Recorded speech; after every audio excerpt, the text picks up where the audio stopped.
Jake Harrison stood in the huge crystal room on Nexus Prime and felt his heart sink as the alien voices echoed around him. The year was 2387, and this was the worst day in human history. 12 powerful alien races had gathered to judge humanity, and their decision was final.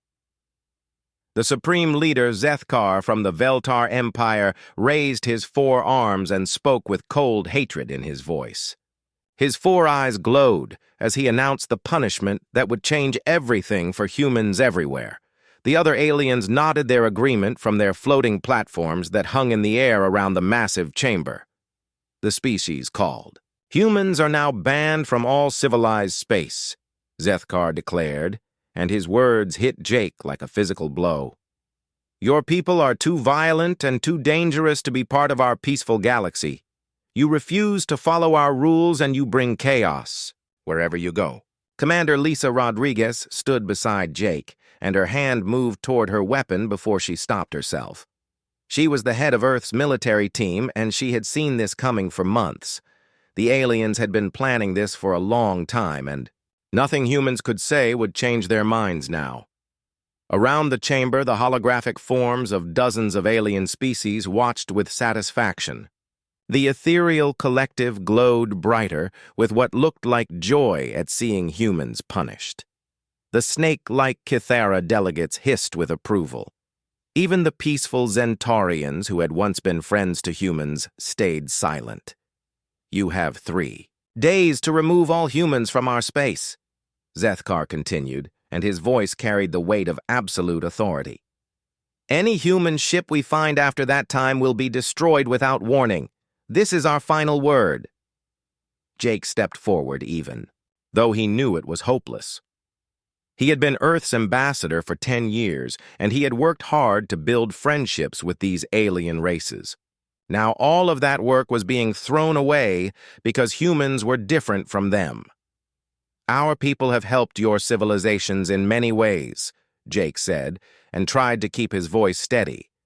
"Human doctors have saved millions of alien lives. Human engineers have built stations and ships for your people. Human scientists have made discoveries that benefit everyone." The Kithara delegate raised her serpent head and spoke with venom in her voice. "Your contributions mean nothing when weighed against your violence. You fight wars among your own species even while asking to join our peaceful alliance. You are a danger to galactic stability." Back on Earth, President Catherine Wells sat in her office and watched the trial through the communication link. The weight of representing 8 billion human souls pressed down on her shoulders as she saw the alien faces filled with fear and hatred.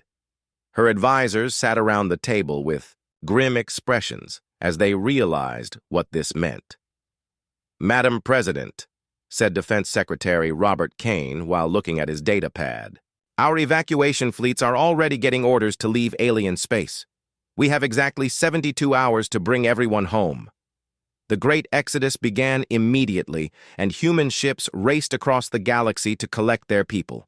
Colonies that had taken decades to build were abandoned in hours. Research stations orbiting distant stars were emptied of human scientists. Trade posts and diplomatic centers that had been humanity's connection to the wider galaxy were left behind. Captain Alex Turner commanded the cruiser New York as it escorted civilian ships away from the colony world of New Geneva. Behind them, alien vessels moved in to take over what humans had built with their own hands. The beautiful blue planet had been humanity's greatest achievement in space, and now it belonged to aliens who had done nothing to earn it.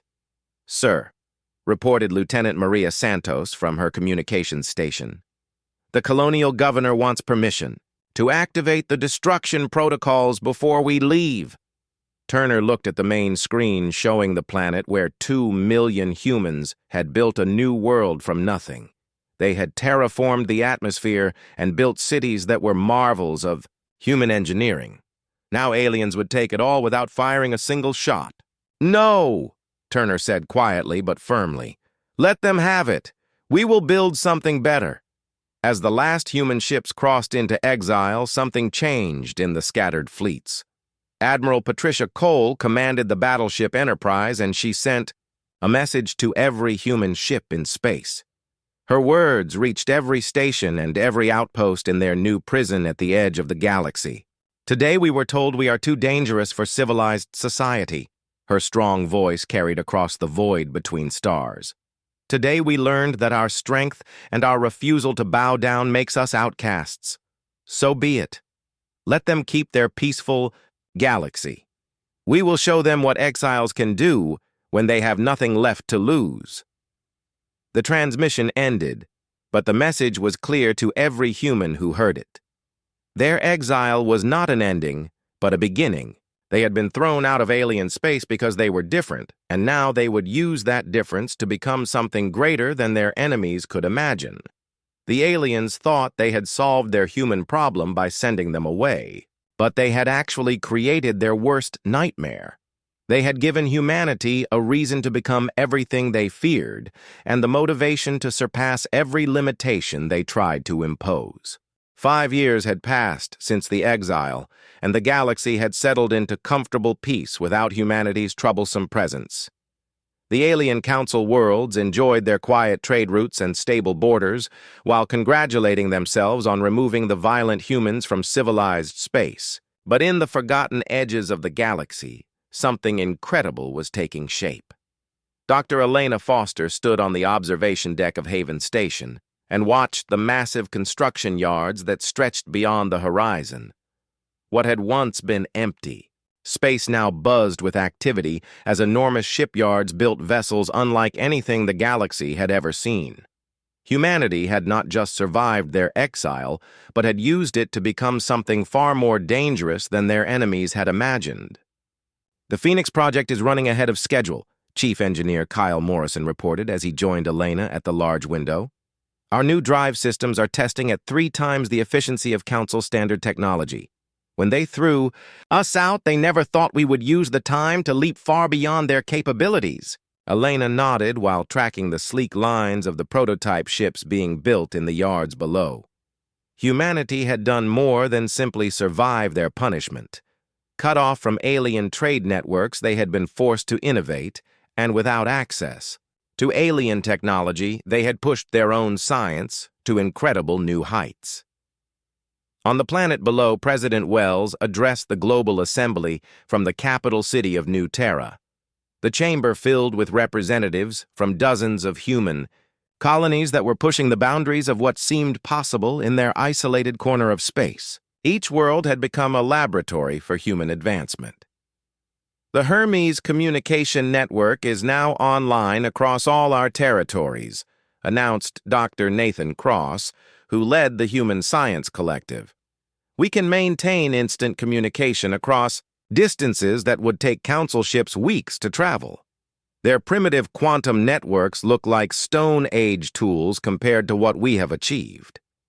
But it was the military briefing that truly captured everyone's attention. General Amanda Pierce had replaced the aging military leadership, and she stood before a holographic display showing the full extent of human expansion during their exile years. "In 5 years, we have not only replaced what we lost, but exceeded it by massive amounts," she reported with quiet pride. "Our new territories span 47 star systems, and all are completely self-sufficient and linked by our advanced supply networks. More importantly, our military strength has grown beyond anything our enemies could imagine." The hologram shifted to display the new ship designs that would soon change galactic history. The Predator-class destroyers used revolutionary stealth, technology that made them invisible to any known detection system. The Titan-class battleships could survive attacks that would completely destroy Council vessels. The Wraith-class scouts could slip past any defense network without being detected. "Our isolation has been their greatest gift to us," General Pierce continued with a cold smile. "While they have grown lazy and comfortable in their peaceful galaxy, we have been forging ourselves into something harder and stronger and more capable than they can understand." Admiral Turner had been promoted from captain and now commanded the Second Fleet. He reviewed intelligence reports that painted a very different picture of the supposedly peaceful galaxy. The Council's unity was beginning to crack, and without humanity as a common enemy to unite against old rivalries were surfacing. The Veltar Empire is expanding aggressively into former neutral zones, reported Intelligence Chief Dana Williams.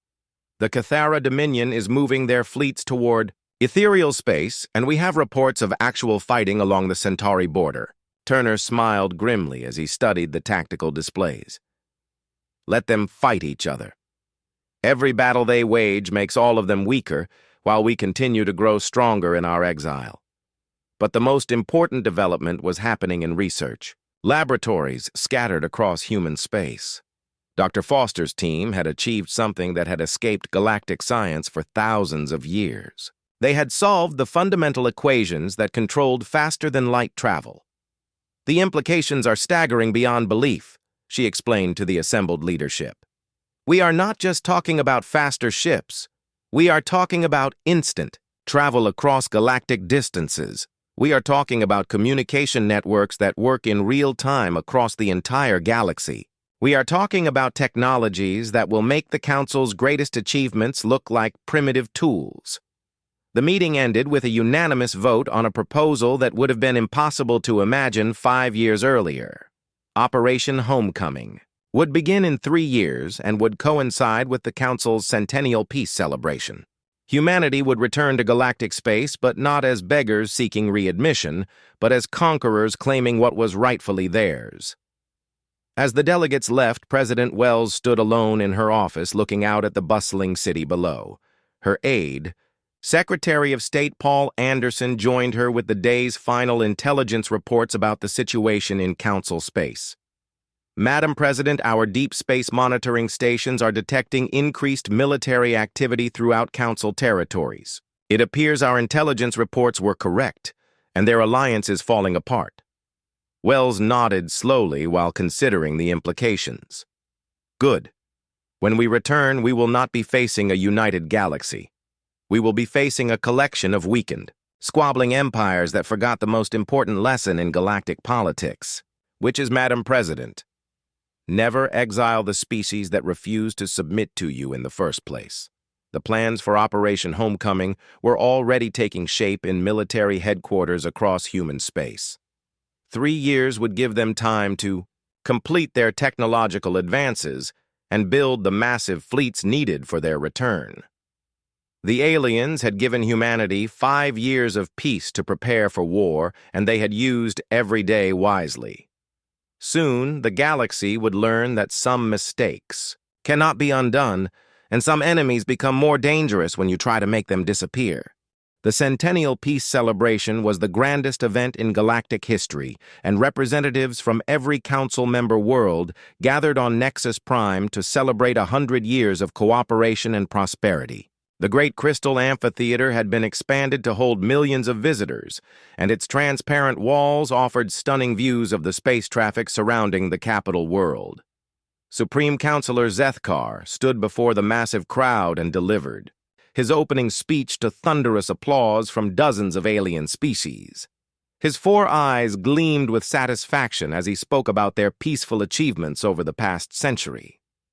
100 years ago, our ancestors established this council to bring order to the chaos of galactic civilization, he declared while gesturing toward the assembled delegates.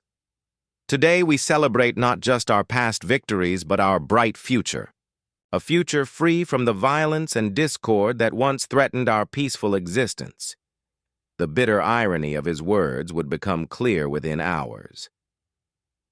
Light years away, Admiral Turner stood on the bridge of the flagship Vengeance, which was the first of humanity's new Sovereign-class superdreadnoughts. Around him, the largest military force in human history prepared for the operation that would reshape the galaxy forever.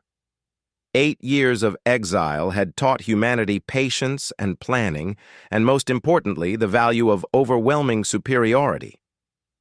All fleets report ready, sir, announced Captain Jennifer Barnes, who served as his chief of staff. 240 ships across 7 battle fleets, all equipped with the new gravitational drive systems. Intelligence confirms that Council military forces are scattered across the galaxy on ceremonial duties for the celebration. Turner nodded while studying the tactical display that showed human forces positioned at strategic points throughout Council space. The aliens had made their fleets vulnerable by spreading them thin for their peace celebration, and humanity would take full advantage of their mistake. "Execute Operation Homecoming," he commanded. The attack began simultaneously across 12 major Council systems, and the new gravitational drives allowed human ships to appear instantly at their targets while bypassing all early warning systems and defensive networks. It was not just the speed of the assault that shocked the galaxy, but the devastating effectiveness of humanity's new weapons technology. At the Veltar shipyards orbiting their homeworld, Admiral Lisa Rodriguez materialized. With the Fourth Fleet in perfect attack formation, the Veltar defense platforms that had been considered impregnable for 3 centuries lasted exactly 17 minutes against humanity's new particle lance weapons. "Target their command structures," Rodriguez ordered, as her ships moved with mechanical precision through the orbital defenses. "Disable their capability, but do not destroy everything. We want them to surrender, not become martyrs for their cause." On Nexus Prime, the celebration turned to panic as news of the attacks reached the Council chambers. Supreme Counselor Zethkar's confident expression crumbled as his aide whispered the impossible news in his ear. His 4 eyes widened in disbelief, as report after report confirmed their worst nightmare. "Sir, we are receiving emergency transmissions from across the galaxy," his aide reported in a shaking voice. "Human forces have appeared in our most secure systems. The Veltar Fourth Fleet has been completely neutralized. The Cathera command stations are under siege. All our deep space monitoring networks have gone dark.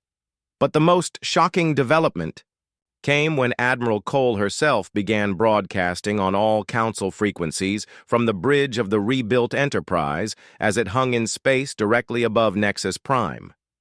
Her image appeared on every screen across the capital world. People of the galaxy.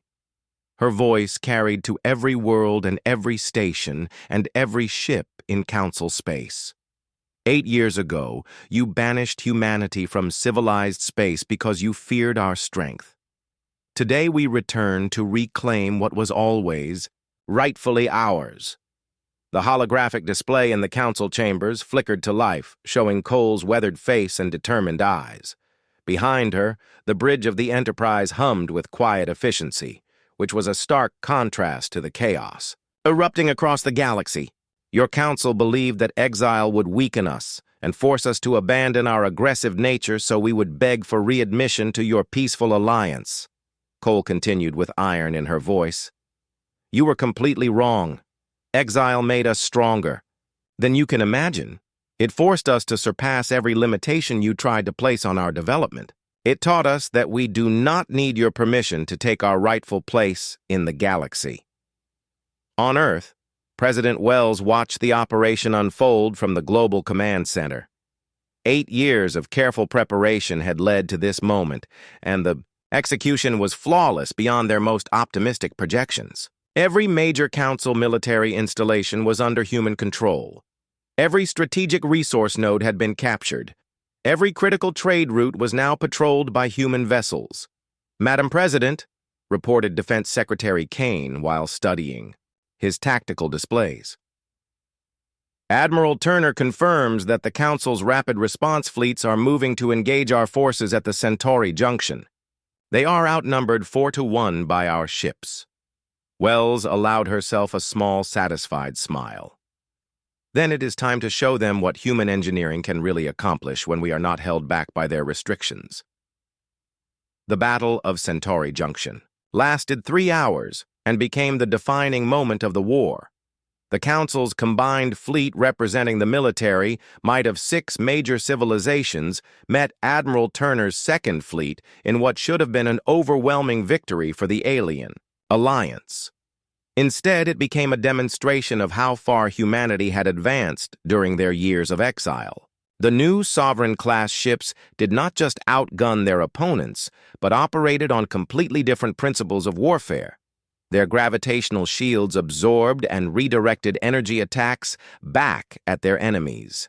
Their temporal targeting systems allowed them to strike targets before enemy weapons could even fire. Their adaptive computer networks learned and countered every Council tactic in real time. "Council fleet is in full retreat," reported Captain Barnes as the tactical display showed the scattered remnants of what had once been the galaxy's premier naval force. "Our casualties are minimal, while theirs no longer have an effective military presence in this entire sector." Turner watched the fleeing alien ships and felt no satisfaction in the easy victory.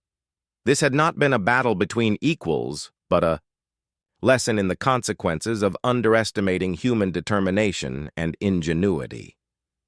Back on Nexus Prime, the Council chambers erupted in chaos as delegates received word of their fleet's complete destruction.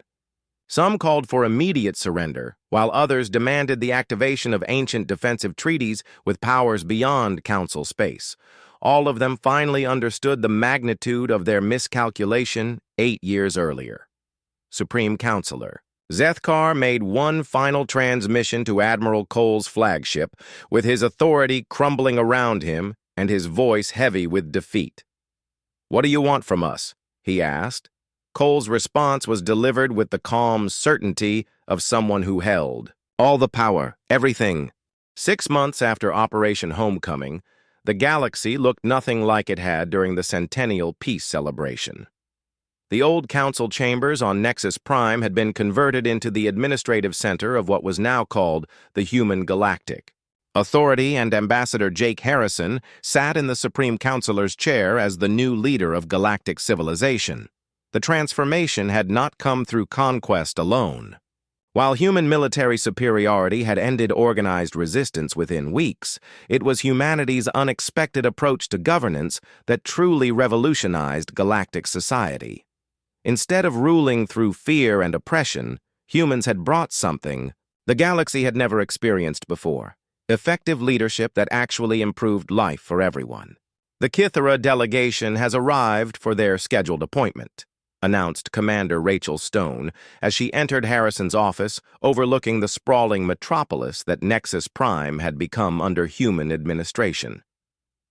Harrison nodded, while reviewing the data reports that showed remarkable progress across all former Council territories. The Kythera Dominion had once been one of the most powerful members of the old Council, but was now a regional administrative zone within the human authority. The surprising thing was that the Kythera people were happier and more prosperous than they had ever been under their previous government.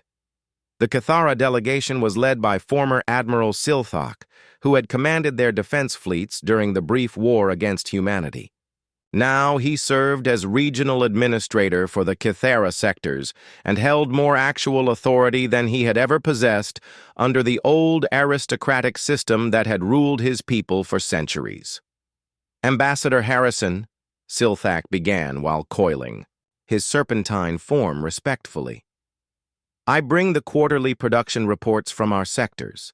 Agricultural output has increased by 23%, and industrial production has grown by 45%. For the first time in our recorded history, we have completely eliminated poverty from all our worlds." Harrison smiled while remembering the bitter irony of the situation. The supposedly aggressive and violent humans had accomplished what the peaceful Council never could. They had actually brought real peace and prosperity to the galaxy through competent leadership and effective policies. The key to success had been Dr. Elena Foster's revolutionary approach to galactic governance.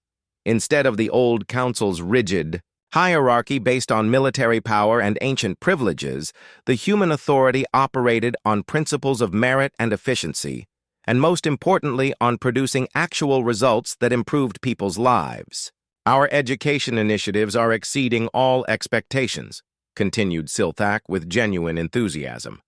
"Human teaching methods have increased learning efficiency by over 300% in our youth populations. Our scientists are already contributing valuable research to the authorities' development projects. This was perhaps the most remarkable aspect of human rule. Rather than suppressing alien cultures and capabilities, they actively enhanced them and encouraged their development. Human medical technology had eliminated diseases that had plagued various species for thousands of years. Human agricultural techniques had ended hunger on dozens of worlds. Human engineering had revolutionized construction and transportation and communication across the entire galaxy. On Earth, President Wells now served as the authority's supreme executive and met with her cabinet to review the latest expansion reports.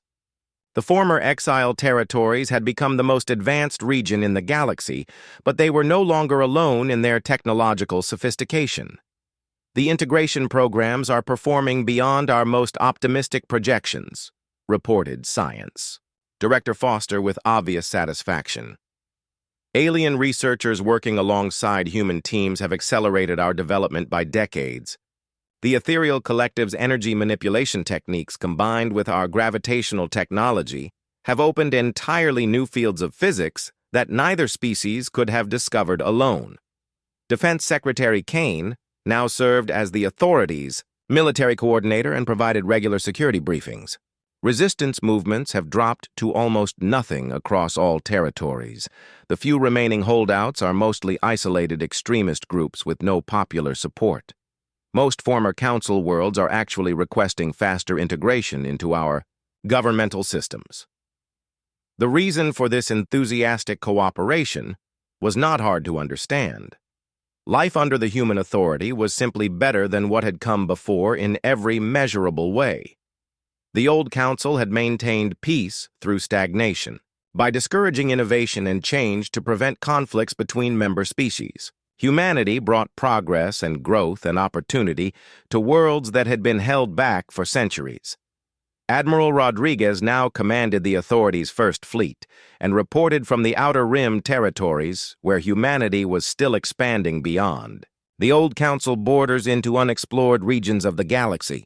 "We have made first contact with the Zephyrian Republic," she transmitted from her flagship while exploring the galactic frontier. "They have been observing our governance of former council worlds for months and have formally requested talks about joining the authority voluntarily." This had become a common occurrence across the galaxy. Species that had never been part of the council and had viewed the old alliance as corrupt and stagnant were actively seeking to join humanity's growing empire. The human authority was not conquering the galaxy through military force, but attracting it through the promise of better leadership and improved living conditions. But the most significant development was taking place in research stations scattered throughout human space. Dr. Foster's teams now included the galaxy's best alien scientists and had achieved breakthroughs that bordered on the miraculous.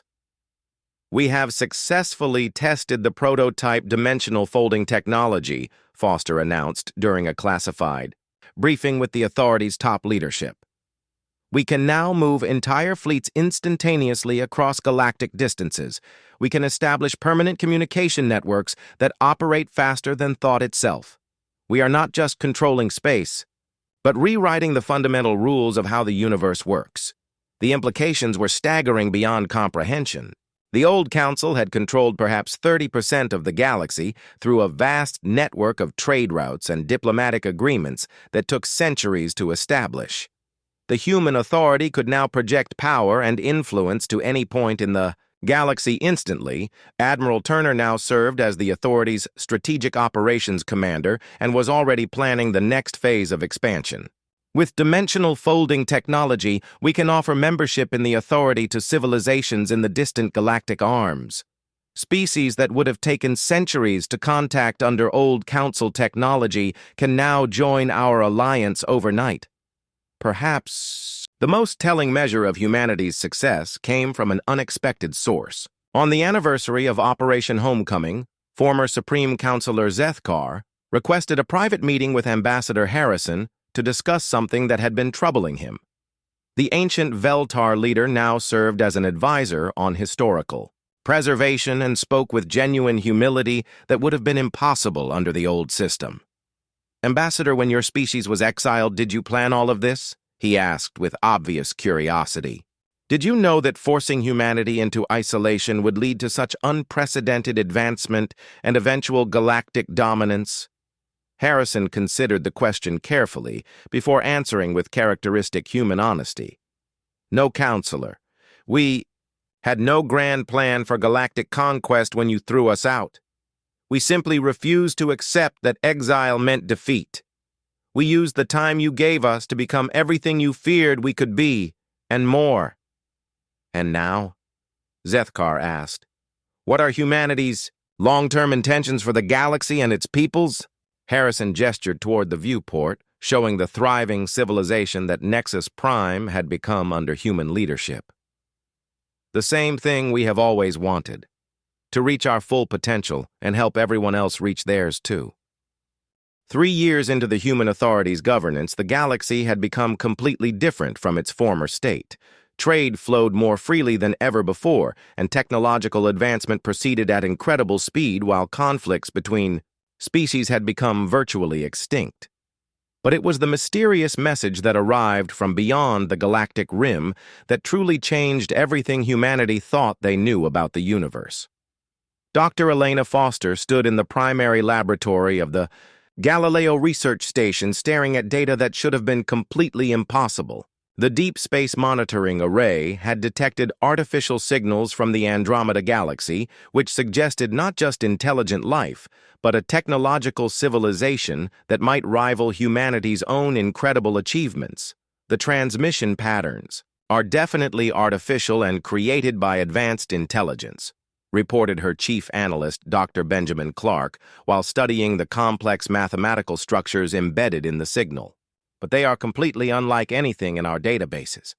The mathematical foundations are totally different from any known galactic civilization. President Wells and Admiral Turner and Ambassador Harrison joined the briefing through holographic links from their respective locations. The implications of first contact with an extragalactic civilization were profound enough to require the authorities' complete leadership attention and immediate strategic planning. How advanced are we talking about? Asked Admiral Turner, while his strategic mind immediately considered potential threats and opportunities that such contact might bring. Foster manipulated the holographic display to show the detailed signal analysis and power requirements for such a transmission. Based on the transmission power needed to reach us across intergalactic distances and the complexity of the mathematical structures embedded in their communications, we are looking at a civilization that is at least our technological equal and possibly superior. The room fell completely silent as everyone absorbed this staggering information. For 3 years, humanity had been the undisputed masters of galactic technology, and the possibility of encountering a civilization that might surpass their achievements was both thrilling and deeply concerning. What exactly is their message trying to tell us? Asked President Wells, while studying the alien mathematical patterns. Dr. Clark highlighted specific sections of the transmission that had been decoded. This is where it becomes really interesting. The mathematical portions appear to be an invitation of some kind. They are providing precise coordinates for a meeting point in the void between galaxies, along with what appears to be technical specifications for creating a stable communication link. Ambassador Harrison leaned forward in his chair with obvious interest. They want to establish diplomatic contact with us. It appears that way, confirmed Foster while continuing her analysis. But there is something else that is even more remarkable. The transmission includes detailed scans of our entire galaxy, including accurate maps of current political boundaries. They know about the human authority. They know about our expansion and our technology. They have been watching us. The implications were absolutely staggering beyond belief. While humanity had been transforming galactic civilization, an unknown power had been observing their progress from beyond the stars. Their technological capability to monitor events across intergalactic distances suggested science that even humanity's most advanced research teams could not fully comprehend. Admiral Rodriguez commanded the exploration fleets at the galactic rim and was brought into the briefing through secure communication links. Madam President, we can have a first contact team at the designated coordinates within 48 hours using our dimensional folding technology. The question is whether we should approach peacefully or prepared for potential hostilities. Turner studied the tactical implications with his usual thoroughness. A civilization capable of monitoring our galaxy from Andromeda is not going to be intimidated by anything we could bring to a first contact scenario. If they wanted to attack us, they probably could have done so already without warning. Wells made the decision with her characteristic directness and clear thinking. We go in peace, but prepared for anything unexpected. Admiral Rodriguez, I want you to lead the contact team personally. Take the Enterprise and a small diplomatic escort. Dr. Foster, you will serve as Chief Science Advisor for this historic mission. The journey to the meeting coordinates took humanity beyond their home galaxy for the first time in their history. The Enterprise, accompanied by 2 Sovereign-class escorts, traveled through dimensional folds to reach the designated point in the cosmic void between the Milky Way and Andromeda galaxies. What they found waiting for them completely redefined their understanding of what was possible in the universe and challenged every assumption they had made about their place in the cosmic order. The alien vessel could barely be called a ship in any conventional sense. It was more like a small artificial world that stretched for kilometers in diameter and pulsed with energies that human sensors could not fully analyze or understand. Its construction materials appeared to exist in multiple dimensions simultaneously, which gave it an almost ghostly quality despite its massive size. "They are sending us a communication signal," reported the Enterprise's communications officer, Lieutenant James Murphy, while his instruments detected transmissions on frequencies that human science had never encountered. "The signal is coming, through on energy spectrums we did not even know existed." Admiral Rodriguez stepped forward to the main communication console. "Open the channel and let us see what we are dealing with." The main view screen shimmered, and humanity encountered their first extragalactic civilization. The being that appeared was humanoid in basic structure, but composed of what looked like crystallized starlight that shifted and flowed like liquid energy. Its voice, when it spoke, seemed to resonate from the ship itself, rather than any individual source. "Greetings, humans of the Milky Way galaxy," the being said in perfect English that somehow conveyed concepts beyond human language. "I am Curator Luxandra of the Andromeda Collective. We have observed your species' remarkable transformation with great interest and growing admiration." Foster stepped forward, with her scientific curiosity overcoming diplomatic protocol. "You have been watching us? For how long exactly?" The being's crystalline form shifted in what might have been amusement. "Since your exile from what you called the Galactic Council. Your response to that setback was unprecedented in our experience. In our observations of over 1,000 galaxies, we have never encountered a species that used isolation as a catalyst for such rapid advancement." Admiral Rodriguez maintained her diplomatic composure despite the shocking revelation. "What are your intentions regarding our galaxy and our people?" "To extend a formal invitation," replied Luxandra, while the starlight patterns in their form pulsed with obvious excitement. "The Andromeda Collective represents the united civilizations of our galaxy, much as your authority now represents yours. We have been searching for species worthy of joining the greater galactic community." The implications hit Foster like a physical blow that left her struggling to comprehend the scope of what was being revealed. "You are saying there are other civilizations like ours? Other galaxy-spanning empires throughout the universe?" "Hundreds of them," confirmed Luxandra with obvious satisfaction. "The universe is vast beyond your current comprehension and filled with civilizations that have learned to harness the fundamental forces of reality itself. Your species has taken the first, crucial steps on that path, and we believe you are ready for the next phase of development." 5 years after joining the greater galactic community, humanity had not merely adapted to cosmic-scale civilization, but had begun to reshape it according to their own vision. The universe, it turned out, had been waiting for a species with humanity's particular combination of ingenuity and determination, and complete refusal to accept that anything was impossible. Admiral Patricia Cole now served as humanity's first representative to the Cosmic Council and stood in the observation deck of New Terra Station, watching the construction of something that defied every previous understanding of engineering. The Prometheus Gate stretched across light years of space and would be humanity's first contribution to the greater galactic community's infrastructure. The Andromedan engineers still cannot believe we are building it from the inside out, reported Chief Constructor Michael Hayes, who served as humanity's lead architect on the massive project. Their species took 3,000 years to develop gate technology, but we have accomplished it in 18 months. Cole smiled while remembering the amazement of their new cosmic neighbors when humanity had first proposed the project.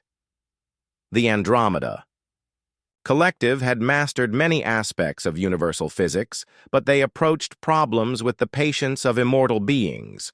Humanity brought urgency and innovation to challenges that other species had considered completely solved. The transformation had not been one-sided in any way.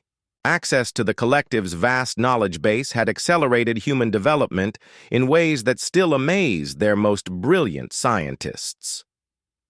Dr. Elena Foster now directed the Universal Research Initiative and had access to the combined scientific knowledge of 47 different galactic civilizations.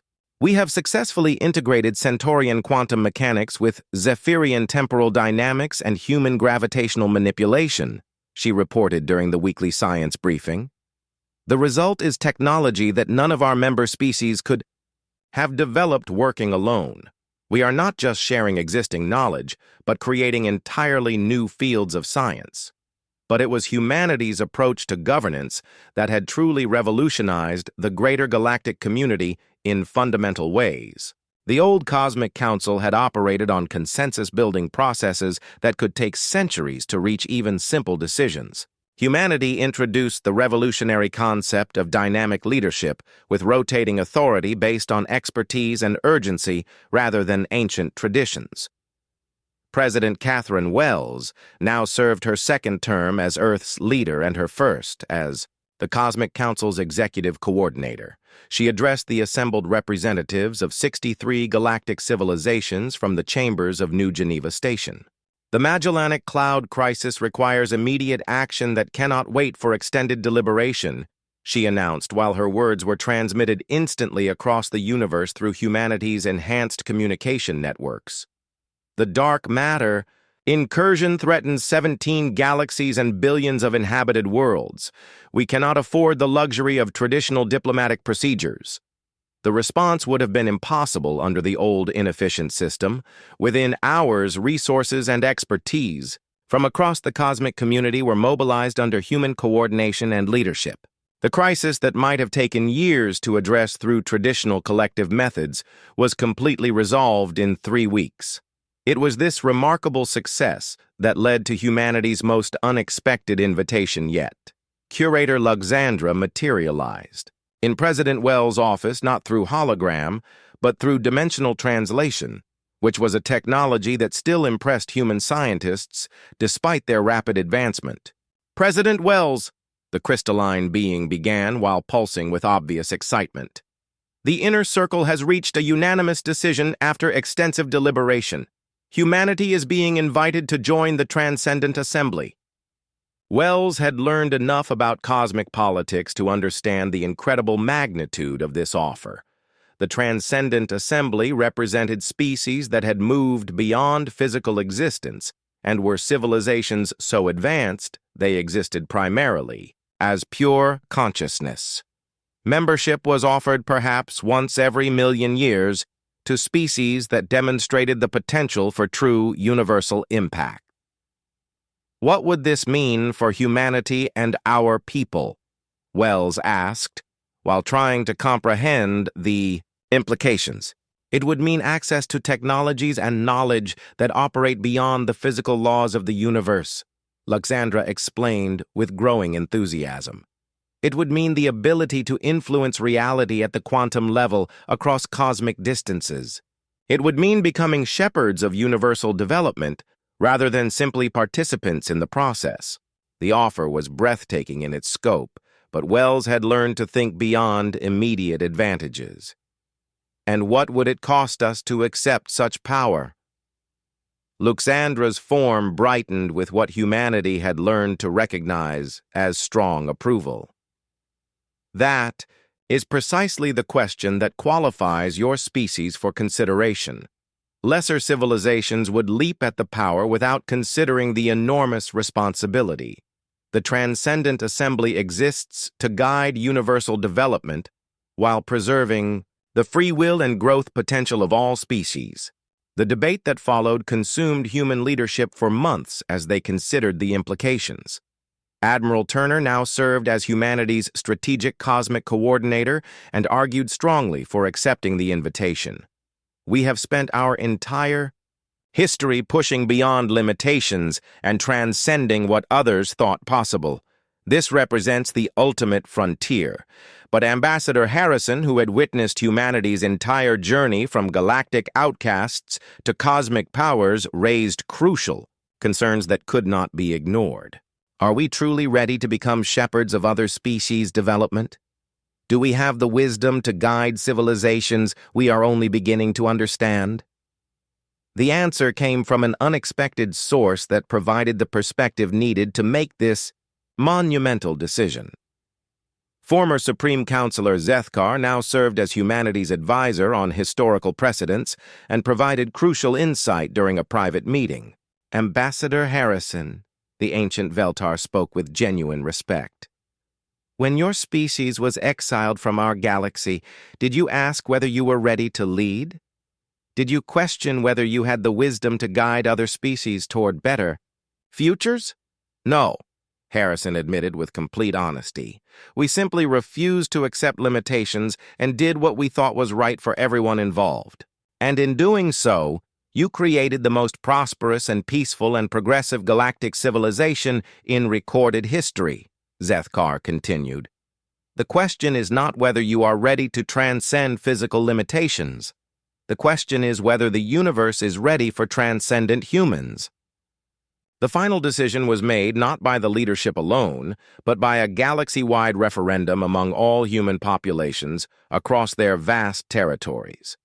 The vote was closer than many expected, but the result was clear and decisive. Humanity would accept the invitation, but they would do so on their own terms. President Wells delivered humanity's response to the Cosmic Council in a speech that would be remembered across the universe for millennia.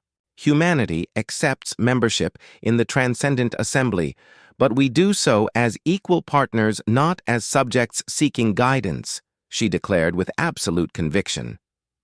We will not abandon our physical existence or separate ourselves from the species. We have sworn to protect and guide. We will use transcendent capabilities to enhance our current role, not replace it with something alien to our nature. The response from the Assembly was unprecedented in cosmic history.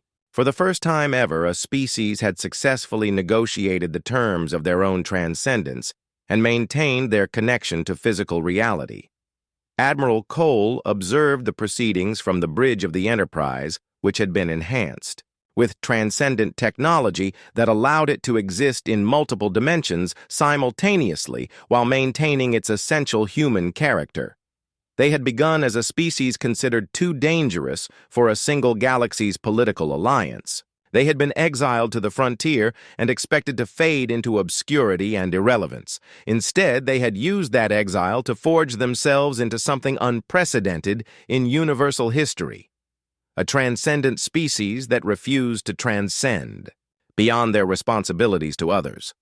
8 years after their banishment from the Galactic Council, humanity had become the shepherds of universal civilization itself.